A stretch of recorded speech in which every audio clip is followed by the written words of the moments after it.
The research vessel Terra's pride drifted silently above the dead world of Kepler 442b. Captain Jake Morrison stood on the bridge, looking down at the planet's brown surface.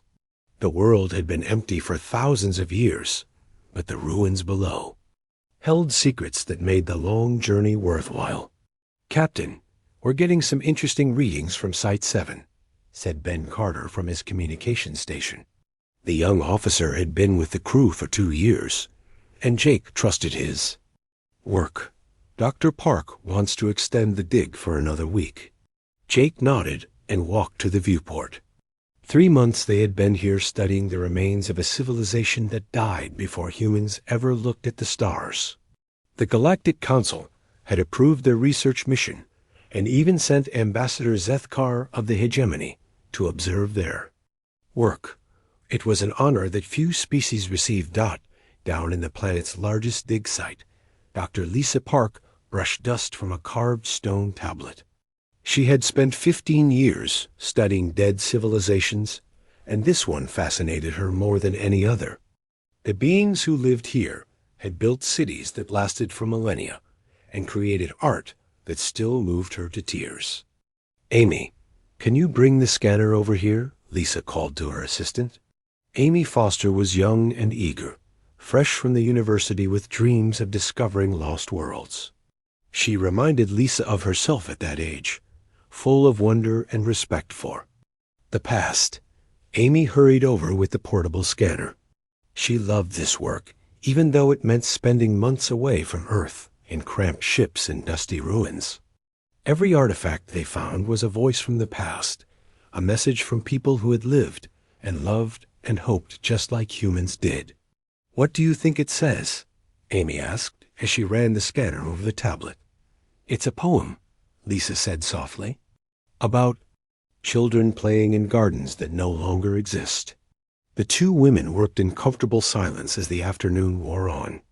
Around them, other team members carefully documented their finds. Every piece of pottery, every carved stone, every fragment of metal was cataloged and preserved. The Galactic Council had strict rules about archaeological work, and the humans followed them perfectly. Ambassador Zithkar watched them from a nearby hill.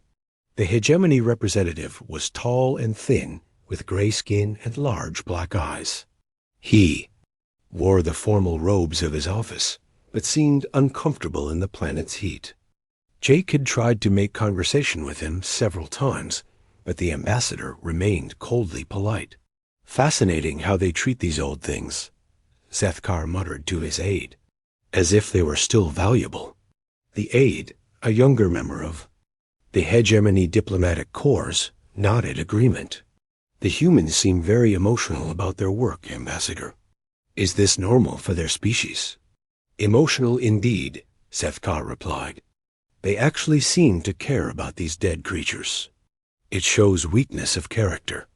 As the day's work ended, the team gathered for their evening meal in the main research tent. Jake joined them after finishing his daily report to Earth Command. The mood was cheerful as always. Lisa shared her translation of the poem while Ben talked about the communication equipment they had found in the ruins. "I think they had families just like us," Amy said as she looked at images of the day's finds. "Look at these toys we found. Someone made these for their children." Jake smiled at her enthusiasm. Amy reminded him why he had chosen peaceful exploration over military service. There was something pure about her desire to understand and preserve rather than conquer or exploit. The next morning brought an exciting discovery. Amy was working in a section of ruins that had been sealed by a collapsed wall. When the excavation team finally cleared the debris, they found a chamber that had been untouched for thousands of years. "Dr. Park, you need to see this," Amy called through her communicator. Her voice was tight with excitement and something else that Jake couldn't identify. Lisa arrived within minutes, followed by Ben and several other team members. Ambassador Zethkar also came, drawn by the commotion. When they entered the chamber, everyone fell silent. The room had been a nursery. Small beds lined the walls and toys were scattered across the floor, exactly where they had been dropped millennia ago. But what made everyone stop and stare were the small forms lying peacefully in several of the beds. "Children," Lisa whispered. "They're perfectly preserved." Amy knelt beside one of the beds and carefully began scanning the tiny form. The child couldn't have been more than 5 years old when death came to this world. Its small hands still clutched a carved wooden toy. "This is incredible," Ben said softly. "They look like they're just sleeping." Amy felt tears running down her face as she documented each small form. These weren't just archaeological specimens to her. They were children who had played and laughed and been loved by parents who are now dust. The tragedy of it overwhelmed her professional training. "We need to be very careful here," Lisa said. "This find is priceless. Every detail must be preserved." 4. The next hour, the team worked with even more care than usual. Amy photographed everything and ran detailed scans while Lisa took notes. Ben set up recording equipment to capture every moment of the discovery. This was the kind of find that archaeologists dreamed about. Ambassador Zeethkar watched from the film. Chamber entrance. He saw how carefully the humans worked and how emotional they became over these long-dead aliens. It disgusted him. The hegemony had encountered hundreds of dead civilizations and never wasted time on such sentimentality. "Remarkable preservation," he said to Lisa. "What will you do with them?" "We'll document everything and then seal the chamber again," Lisa replied. "This is their resting place. We're just visitors here."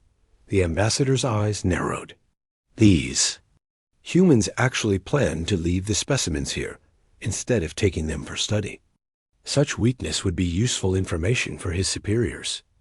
Amy finished her scans and sat back on her heels. The small forms seemed so peaceful lying in their ancient beds.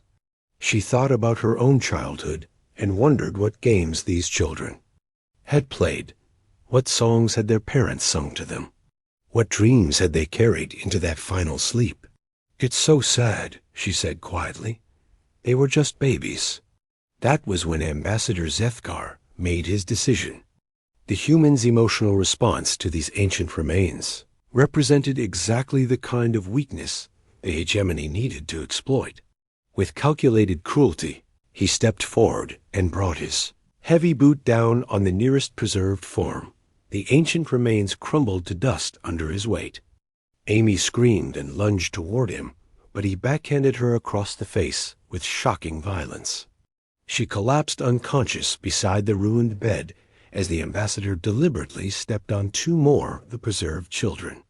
"Weak, sentimental creatures," he said coldly as the shocked humans stared at him. "This is why your species will never amount to anything in the galaxy." The emergency medical bay aboard Terra's Pride hummed with quiet activity as Dr. Lisa Park checked Amy Foster's vitals for the 3rd time in an hour. The young researcher had regained consciousness, but remained silent, staring at the ceiling, with hollow eyes. The bruise across her face had darkened to an ugly purple that made Jake Morrison's hands clench into fists every time he saw it. "She'll be fine physically," Lisa said quietly, as she joined Jake in the corridor outside the medical bay. But what she witnessed down there, what was done to those children in front of her, "I don't think she'll ever be the same." Jake nodded grimly and looked through the small window at Amy's still form. Ben Carter approached from the bridge carrying a data pad and wearing an expression that Jake had never seen before. The usually cheerful communications officer looked like he wanted to hit something. "Captain, Earth Command is requesting a full report," Ben said, his voice carefully controlled. "Admiral Hayes wants to know exactly what happened in that chamber." "What? Did you tell them?" Jake asked. "Everything," Ben replied. "I sent them the complete recording from Amy's scanner.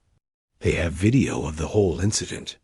Jake felt something cold settle in his stomach. The automatic recording systems captured everything that happened during archaeological work. That meant Earth Command had seen Ambassador Zethkar deliberately destroy the preserved children and strike Amy when she tried to stop him.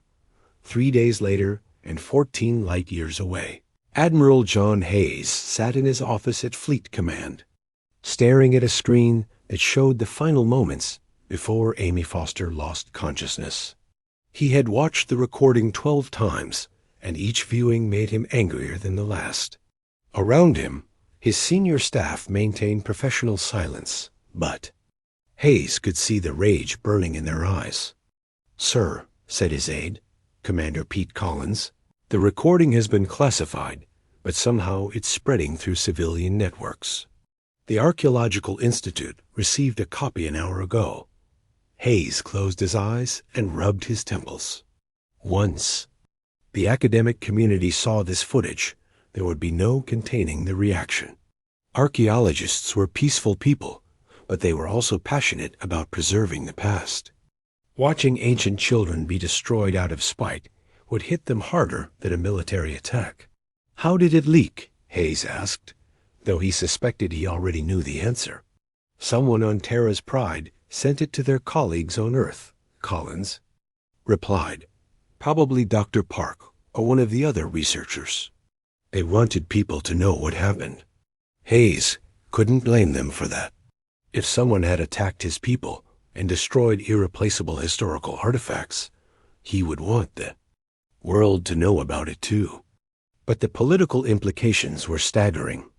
Humanity had worked for decades to build good relationships with the Galactic Council.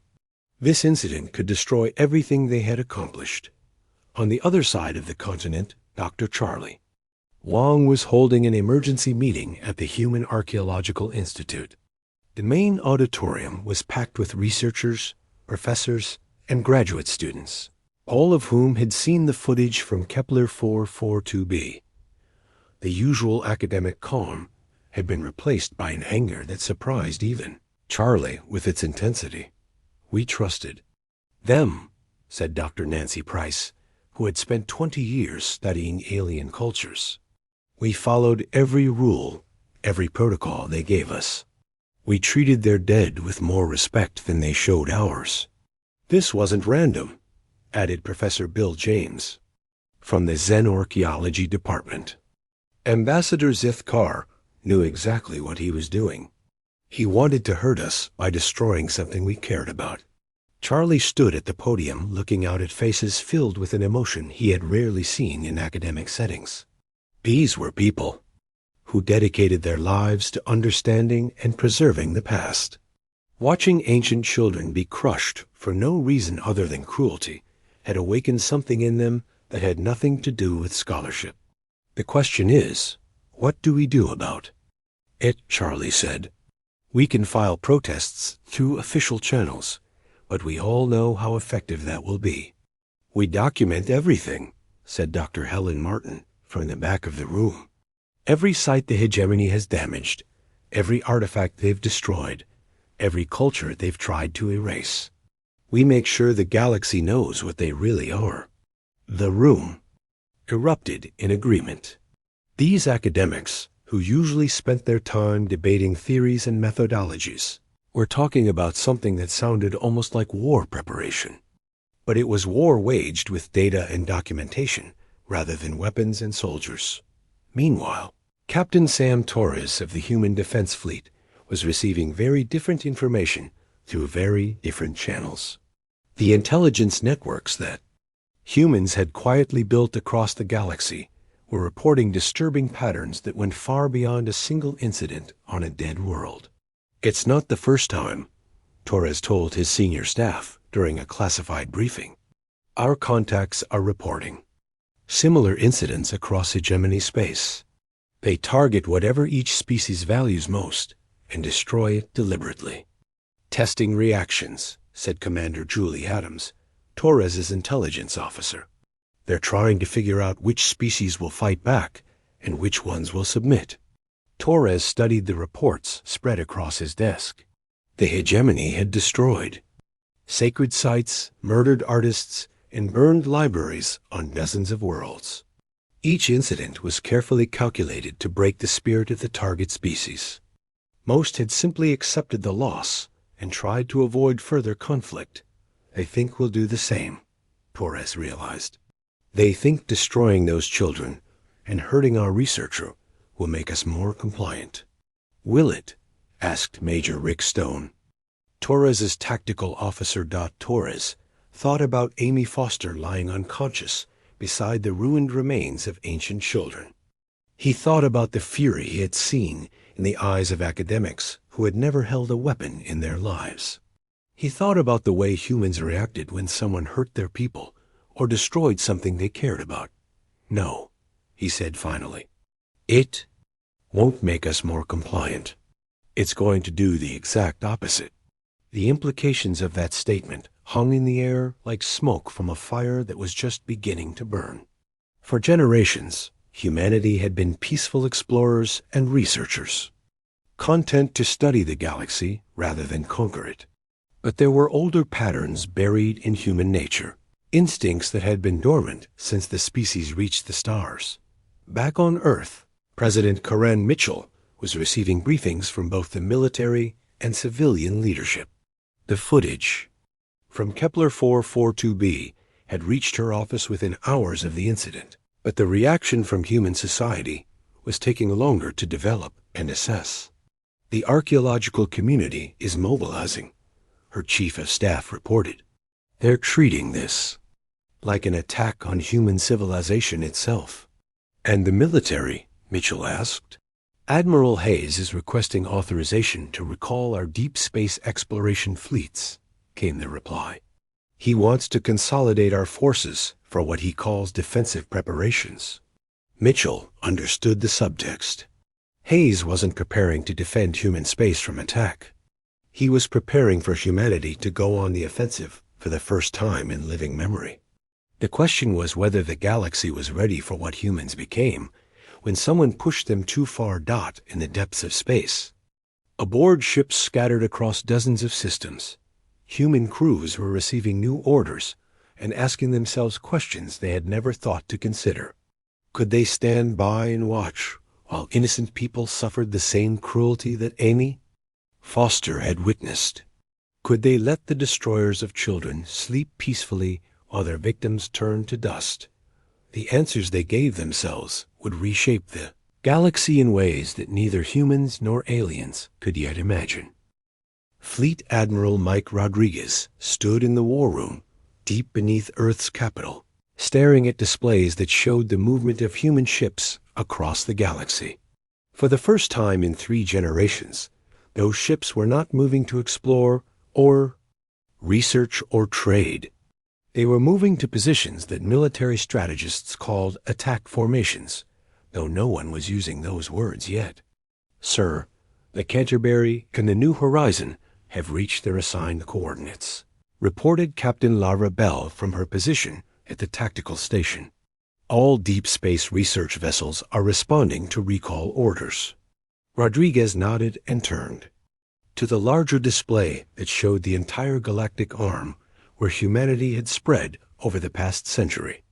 Red dots marked hegemony positions, while blue dots showed human assets. The red dots outnumbered the blue ones by almost 10-1, but Rodriguez was not thinking about conventional warfare. Admiral, we're receiving reports from our intelligence networks, said Commander Dave Murphy as he approached with a data pad. The pattern is worse than we thought. Rodriguez took the pad and scrolled through reports that made his stomach turn.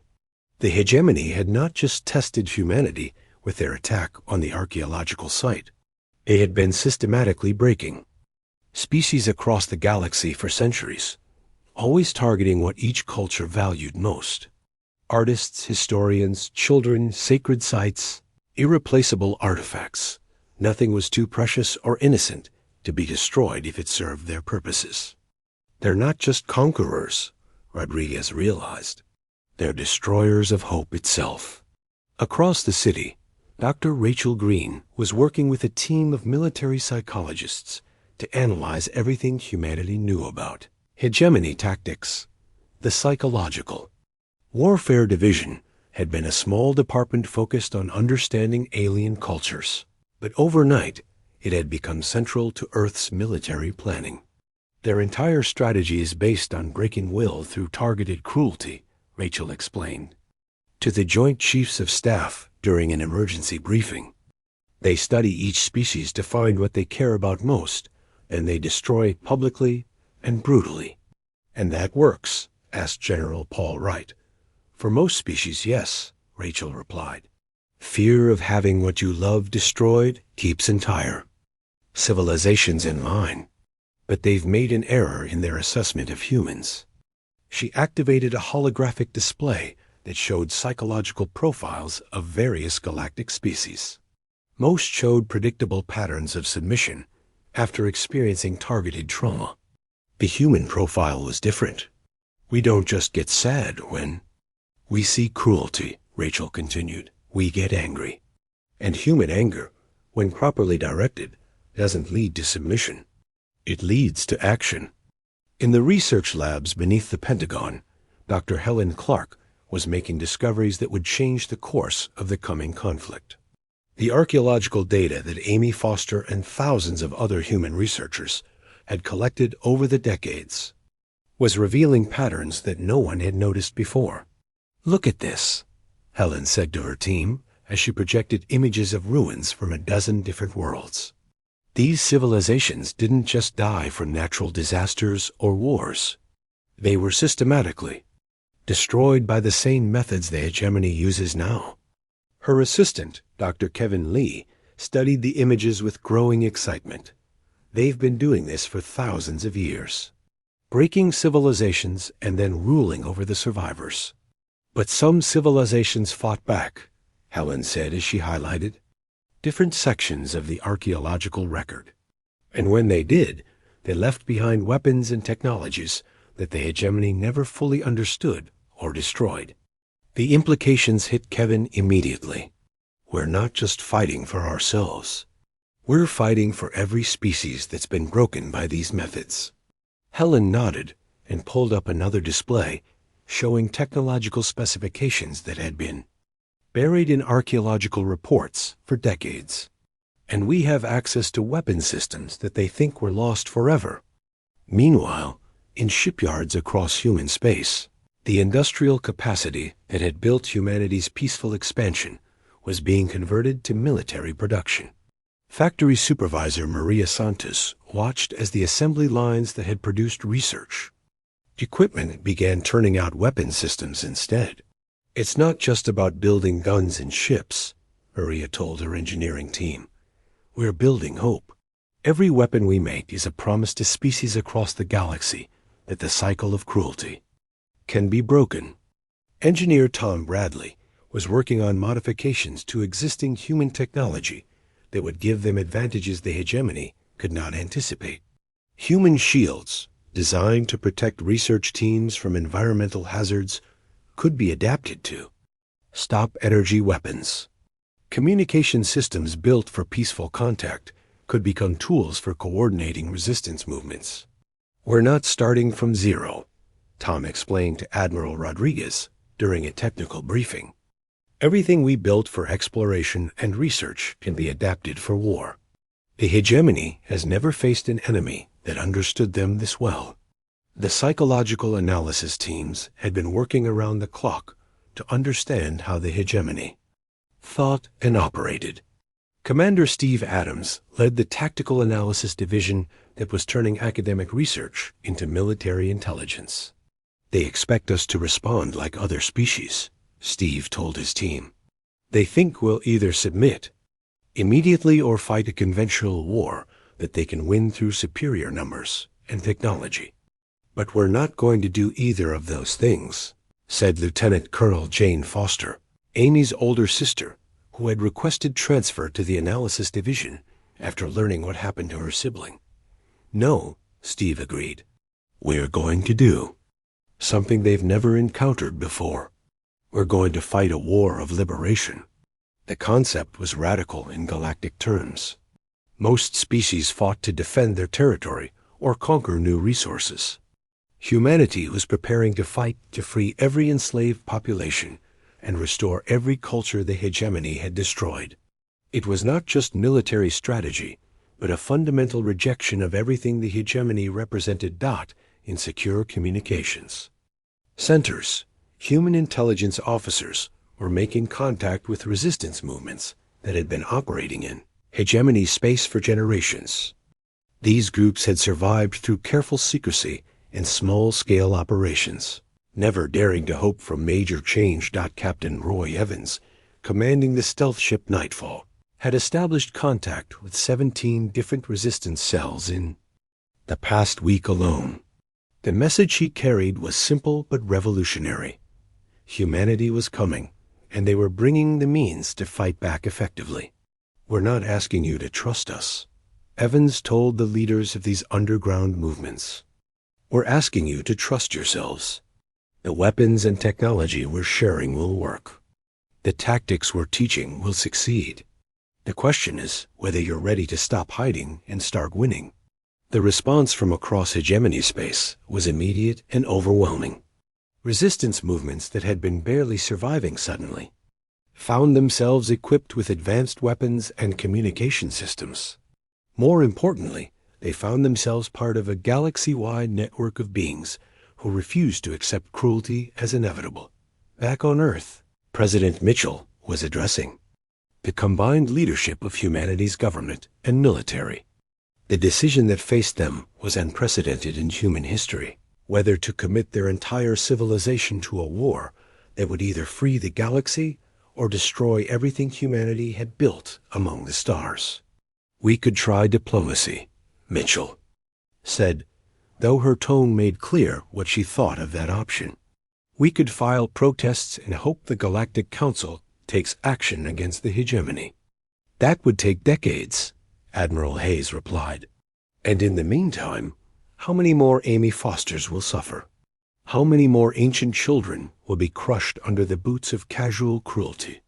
Mitchell looked around the room at faces that reflected her own resolve. The humans who had spread across the galaxy as peaceful explorers and researchers were about to become something else entirely.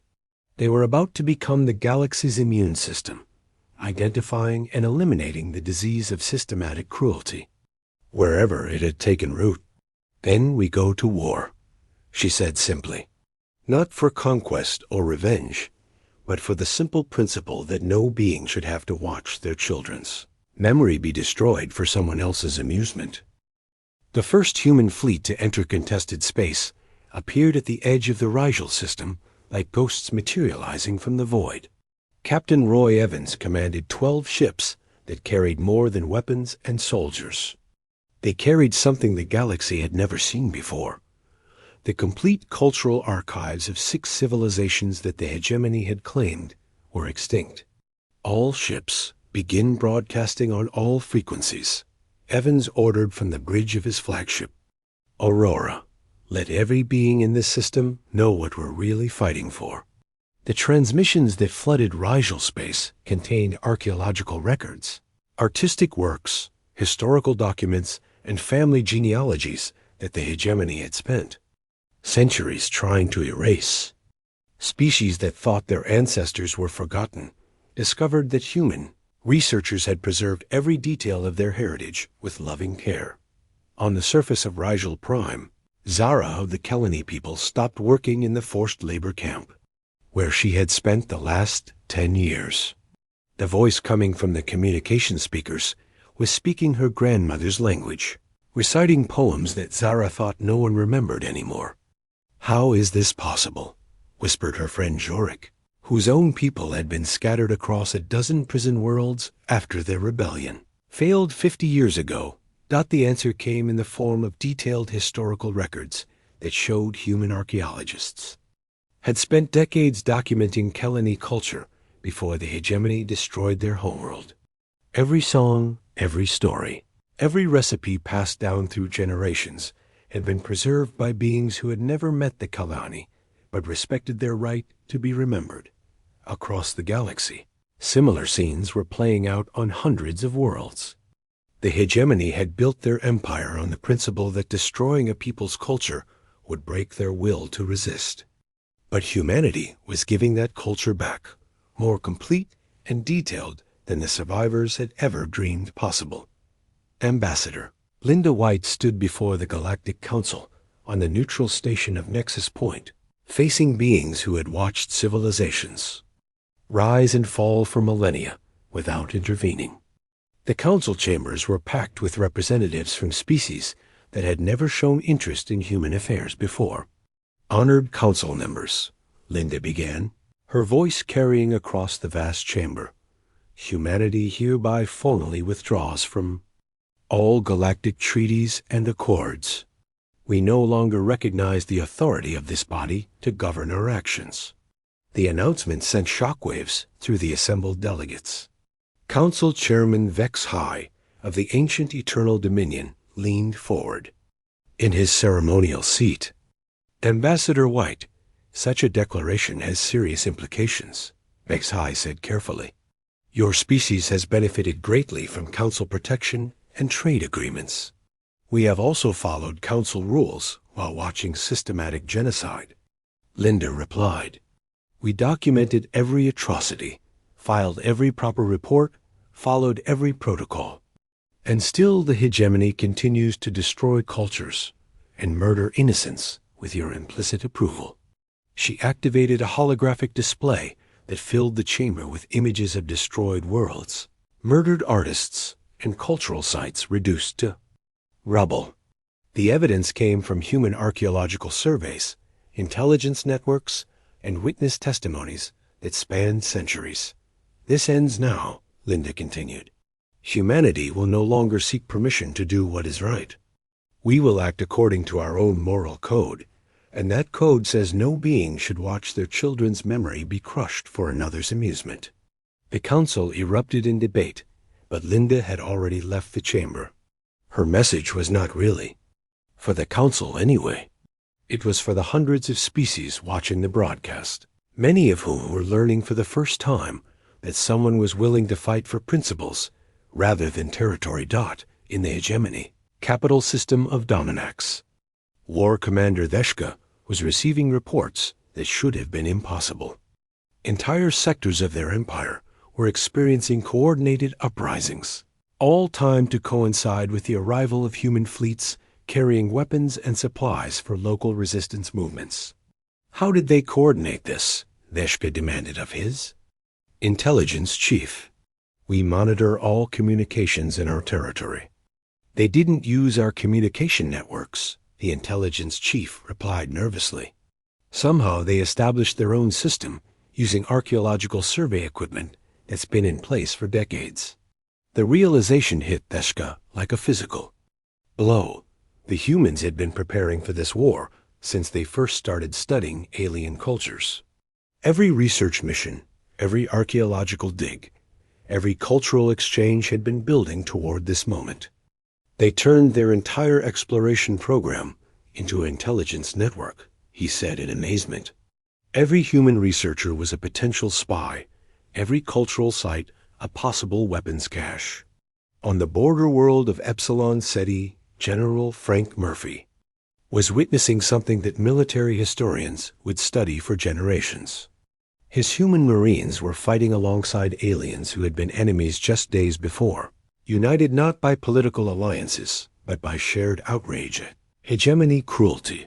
The local hegemony garrison had expected to face a traditional invasion force. Instead, they found themselves surrounded by their own former subjects, now armed with advanced human weapons and fighting with a fury that decades of oppression had built up. General, the hegemony forces are requesting surrender terms, reported Colonel Lisa Martinez, Murphy's second-in-command. Grant them the same mercy they showed to archaeological sites, Murphy replied grimly. They can surrender unconditionally, or face the consequences of their choices. The speed of hegemony collapse surprised even human strategists. Systems that had been under hegemony control for centuries were declaring independence and requesting human protection. The pattern was always the same. Human forces would arrive, broadcast cultural archives to remind people of what they had lost, and provide weapons for local resistance movements that did most of the actual fighting. Captain Sam Torres commanded the human fleet that liberated the Altair system, home to the Song Weavers, whose musical traditions had been banned by the hegemony for over a century.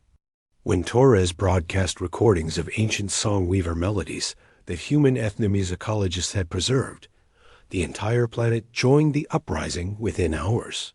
"It's not conquest," Torres explained to his crew as they watched hegemony forces flee the system. "We're not taking territory or demanding tribute. We're giving people back their own identity and helping them fight for it." The psychological effect on hegemony forces was devastating. They had been trained to fight enemies who wanted to replace their rule with another form of domination. They had no response to enemies who wanted to eliminate domination entirely. Dr. Rachel Green's analysis proved correct in ways that even she had not anticipated. Human anger at witnessed cruelty had triggered a response that went far beyond military action. Humanity was offering the galaxy something it had never seen before: the promise that cultures could be preserved rather than destroyed, that differences could be celebrated rather than eliminated.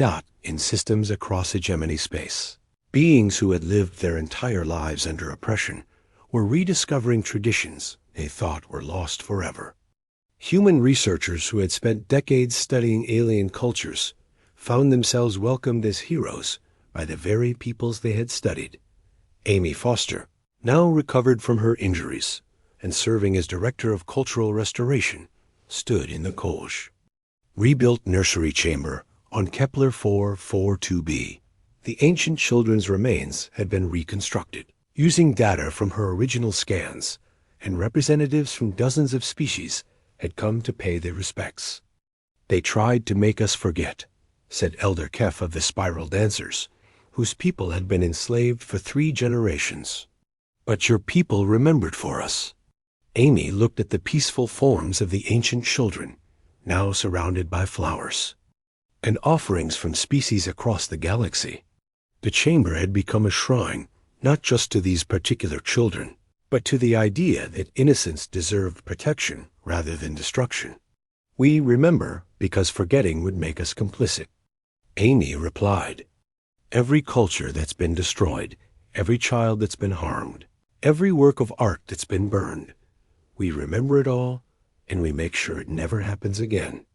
Outside the chamber, human ships were joining fleets from liberated worlds to form the largest military force the galaxy had ever seen. But it was not a force of conquest. It was a force of restoration, carrying the tools and knowledge needed to rebuild what cruelty had torn down. The war was far from over, but its outcome was no longer in doubt. The hegemony had built their empire on the assumption that broken people would stay broken. They had never encountered an enemy whose greatest weapon was the ability to fix what others had destroyed. The final assault on the hegemony home system began not with weapons fire, but with music. Admiral Patricia Cole commanded a fleet of 200 ships from 17 different species. But the first thing they broadcast into Dominax space was a lullaby that hegemony mothers had sung to their children before their government outlawed emotional expression 3 centuries ago. "All ships maintain formation," Cole ordered from the bridge of her flagship Liberation. "Continue cultural broadcasts on all frequencies. Let every being in this system remember what they lost." The psychological warfare was devastating. Hegemony soldiers who had been raised to believe emotion was weakness found themselves crying as they heard their great-grandmother's songs. Workers in the forced labor camps stopped their tasks to listen to poetry their people had written before the rise of the military caste that now ruled them. War Commander Deshka stood in his command center watching his empire crumble on every display screen. Reports flooded in from across hegemony space.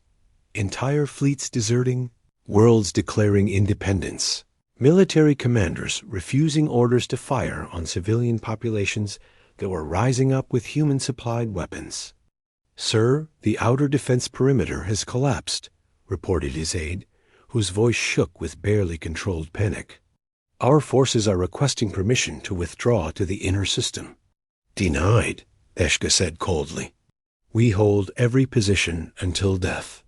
The hegemony does not retreat. But even as he spoke, Veshka could see the truth on his displays. This was not a military defeat in any traditional sense. The humans had not conquered hegemony territory so much as reminded its people that they had once been something other, been oppressors and slaves. The empire was dissolving from within, as beings remembered who they had been before cruelty became their defining characteristic. On the surface of Dominax Prime, Colonel Gary Thompson led human Marines through streets, filled with celebrating civilians. The hegemony capital world had not fallen to invasion, but to revolution, as the planet's own people rose up against their rulers after hearing broadcasts of their suppressed cultural heritage. Colonel, we're receiving surrender offers from several hegemony military compounds, reported Sergeant Kim Baker as they advanced toward the government district. What are your orders? Same as always, Thompson replied. Unconditional surrender, full cooperation with war crimes investigations, and immediate release of all prisoners. Anyone who refuses gets to face the people they've been oppressing for the past few centuries. The choice was not really a choice at all. Hegemony soldiers who had brutalized civilian populations for generations found themselves facing those same civilians, now armed with human weapons and supported by human advisors. Surrender was the only option that offered any hope of survival.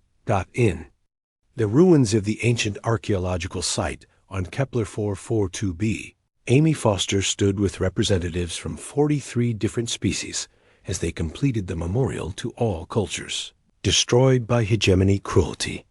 The chamber where she had been attacked now housed a library containing the preserved heritage of every civilization the hegemony had tried to erase.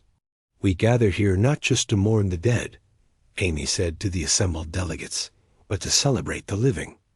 Every song preserved, every story remembered, every tradition restored is a victory over those who thought cruelty could triumph permanently.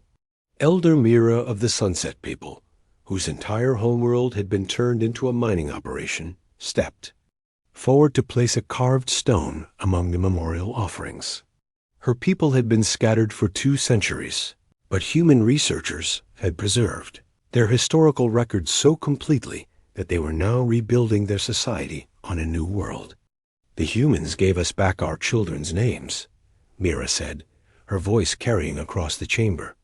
We had forgotten what we called our little ones before the hegemony made us use only numbers.